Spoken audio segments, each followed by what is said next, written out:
Good morning, St. Francis, and good morning, people of God. It is Monday, the third day of October, 2022. It is Monday of the 27th week in Ordinary Time, the 27th week of the year. It is the eve of the Feast of St. Francis also. Coming to you, though, this morning from Camp Haines in the western part of North Carolina, where I will soon be joined by our 8th graders as they come together for a day of bonding together and of growing closer together as they enter into their last year of the Franciscan school.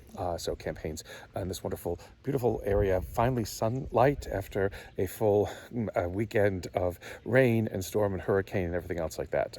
Finally blessed with a beautiful morning here in western North Carolina. Our readings for today, as we move into this 27th week in Ordinary Time, first reading from Galatians. We read another letter from Paul to the church in Galatia, which often frustrated Paul a lot because they found it so difficult to believe what it is he was trying to tell them, and they kind of misinterpreted it all over the place. It's where his phrase, stupid Galatians, will come from later on. But today, Paul tries to make the case that he's just not preaching nonsense, and he's not trying to win favor with Galatians, and not trying to have a popularity contest about what it is that he's come to bring, because what he's come to bring offers challenge and not necessarily security and comfort in the way that things are. The Galatians needed kind of to transform their lives if they were going to accept the gospel, and they were not readily able to do so, or did not easily want to do so. And so Paul's frustration with them goes back and forth all the time. So again, for us, it's always this question about whether or not we want the gospel to truly shape our lives. So we want the gospel to truly begin to transform us, or do we want it to reinforce stagnant securities and stagnant comforts, which really don't amount to much in our lives.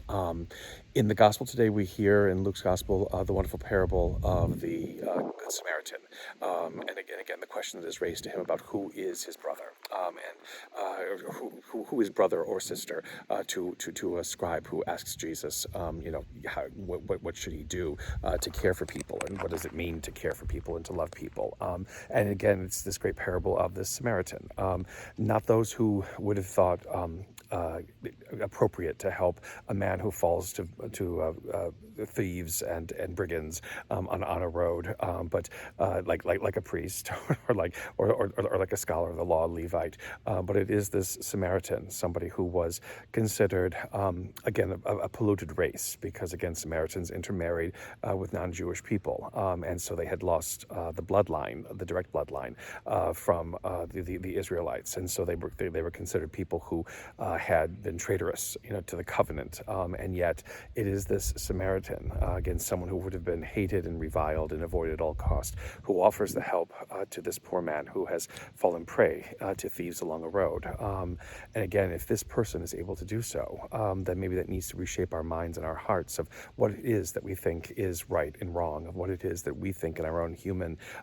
fallacies and all kinds of things like that we think is true, that we think is the way things should be, because God thinks differently, and God encourages us and challenges us always to think differently. Thinking differently sometimes will upset those things in our lives that we think are the way things should be, and the way things must be, and the way things have to be. But the only way that things need to be is the way that God wants them to be, the way that God understands them to be, and the way that God wants us to understand them also.